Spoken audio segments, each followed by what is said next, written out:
Hey everybody, this is Frankie Aberzino with the Uncensored Report. I just want to talk today a little bit about American people and how we've allowed our power to be essentially be coalesced around the DC, around that elite beltway neighborhood and all the elitists that are there. If you remember, it wasn't too long ago when national elections were essentially, they weren't as volatile. There was some bickering back and forth, but they weren't as contentious as they are today, or as we have seen with from the local to the national level. And if you look at just the bile, the vitriol that's coming out of a lot of these airwaves, it seems that the it's essentially mirroring what society has become.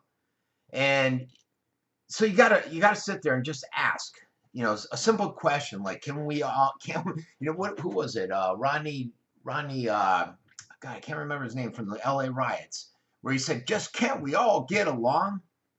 Do we have to go out there and just attack like pit bulls? And they're wondering what happened. What happened to our society, to our political process? And it's because there's a lot of power, a tremendous amount of power. Like I said, that's coalescing around the Beltway there, with the elitists there, over on K Street, if you think about it. And what's happening is the decisions are being used and are being made by individuals, states and local governments. Well, were being made by states and local governments that are now being made in DC. They're now being made by these single branches of government. And as a result, our election process have become more of, it's for all the marbles. Because whoever gets that seat, that federal bureaucracy is going to control everything, because that power's been taken away from the local and the state governments. And this isn't how it should have been. And here's a good example. You look at just the Supreme Court. And through this election, everybody knew effectively that whoever won, it was a referendum on Scalia, who was going to replace him. A lot of people were concerned if Hillary got in there, it was just going to turn our court system on its head, with Ginsburg and some other retirements that are going to be coming. But here's the strange thing about all this. If you look back, I don't know, a century ago, whenever you want to go back, the court was generally, and it was made up to be largely apolitical. And now it's ideologically based. It's the final arbitrator out there of our national laws, instead of sitting there and interpreting the plain text and what the intent is behind the law. Many justices now sit there and make judgments on outcome-based jurisprudence. And it's not supposed to be that way. It was never meant to be that way. Every branch of government out there, of the federal government, has too much power. In different manners. The executive branch was arrogated to itself to the power of all three federal branches. As Obama said, if Congress won't do it, then I will do it. If they won't act, I will act. I got a pen and I got a phone. He didn't need the legislature. He said he declared that he was the legislature. And the Democrats all love that. The problem is now you got a Republican that's going to control everything. And are they going to love it if Donald Trump gets in there and does the same thing?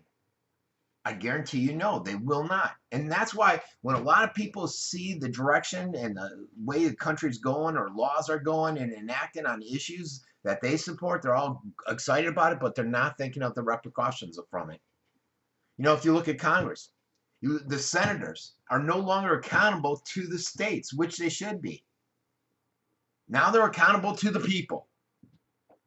It's essentially crippled the states and our abilities to keep the federal government in check. If you look at it too, Congress generally has just too much power. And the Constitution didn't enumerate that at all. It didn't, with the Congress, with Supreme Court, with the president, it was spread all over the place. But basically, what the power that the president, the Congress, the Supreme Court has taken was all granted to the states. There was this thing that's called the 10th Amendment. And like the executive branch, Congress, and everything, there's been too much assumed power, more power than the people have granted in the Constitution. And it's been given off to these executive branches, these legislative branches. And an increasingly, if you look at it, there's an increasingly distant government. Okay?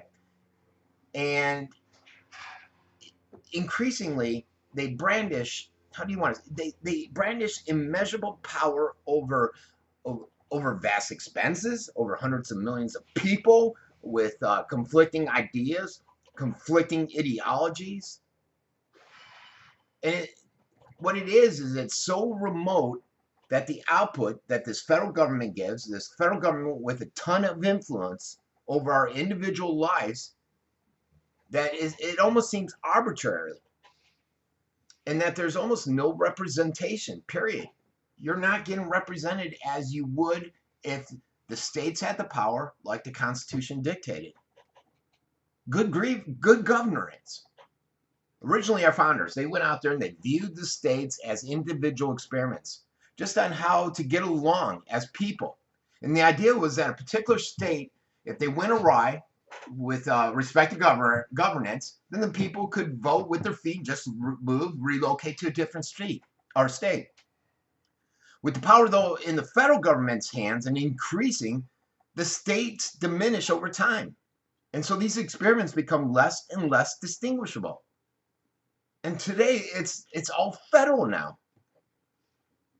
You know, the basic idea behind Article 5 is that the federal government if they went so off the rails that it was on the verge of becoming uncontrollable, like it is now, that the states could rule it in.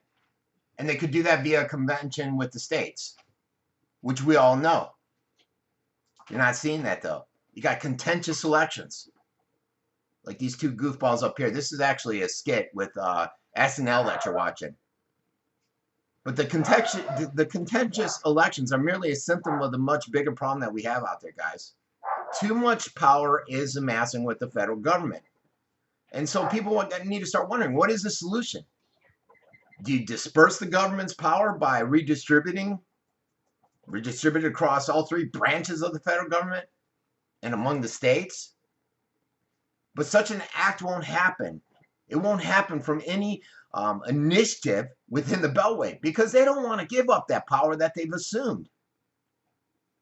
They become so drunk with it. They're intoxicated with it. This mass accrual of power that they've obtained.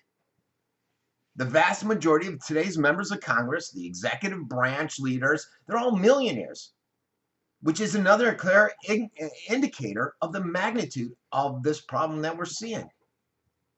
Now, it will only happen if the states and their people resolve we resolve to cage this beast, this mammoth animal, and give the power back to the states.